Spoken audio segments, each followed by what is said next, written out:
Mixed news for homeowners, those who want to buy for the first time and those struggling to keep their homes. First of all this, fewer people are losing their homes. The Council of Mortgage Lenders says 8,200 homes were repossessed in January, February and March. That's the lowest figure in 5 years. Meanwhile, the Halifax says house prices are still falling. They're 1.7% lower than a year ago. The average home now costs £158,500. Now, you might think those lower prices would help people trying to buy their first home, but not really. Lloyds TSB Bank says today that many first-time buyers have to use social housing schemes to find an affordable home.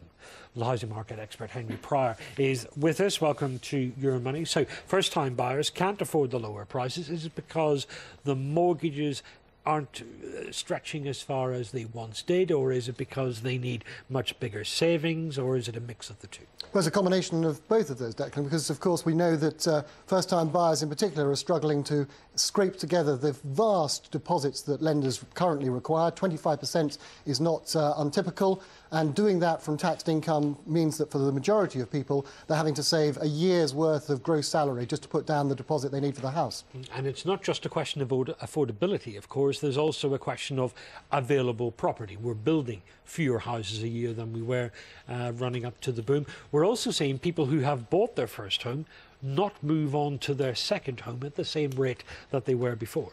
Well, we know there's a huge problem with so-called second steppers, those who, as you describe them, have bought and now would like to move on because their family has grown or their job circumstances have changed.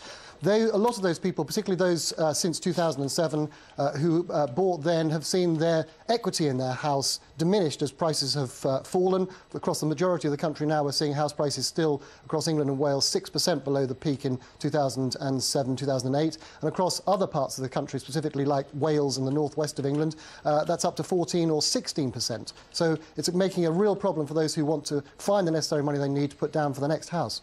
Second steppers, what a terribly ugly phrase. Only an estate agent or a journalist could have come up with that atrocity of a phrase.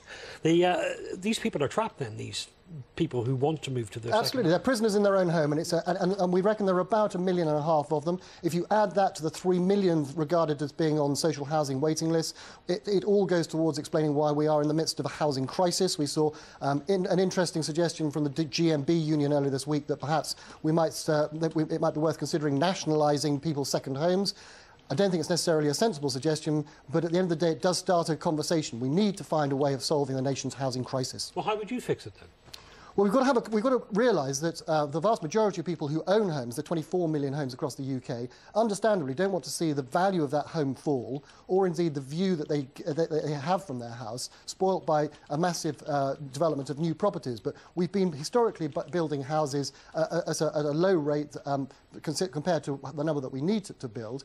So I suspect that the government is quite understandably now looking at a mix of solutions, but actually that we're probably going to rely on trying to move and shift the centre of gravity away from London and the South East by building things like HS2, high-speed broadband in the 17 cities across the UK, which will hopefully try and move people away from aspiring to live in the overpriced and expensive London and South East out towards the rest of the country. But if you build more houses, if you build enough houses, and the figures of the estimates of how many houses we need are remarkably high. 350,000, we think. Or so every year. Yeah. But doesn't that, if you build that number of houses, doesn't that mean that as the number of houses in the system rises, the price of the houses that have already been bought will fall? One follows the other. Well, indeed, if you look at good old-fashioned supply and demand, and that's the problem we've got as politicians, they need to appeal to an electorate and say, look, we want to build more houses. It'll have two impacts. It'll spoil the view from your house, the so-called NIMBY, and it'll also devalue that property, many of which people are now relying upon for their retirement as a pension. Henry, thank you very much.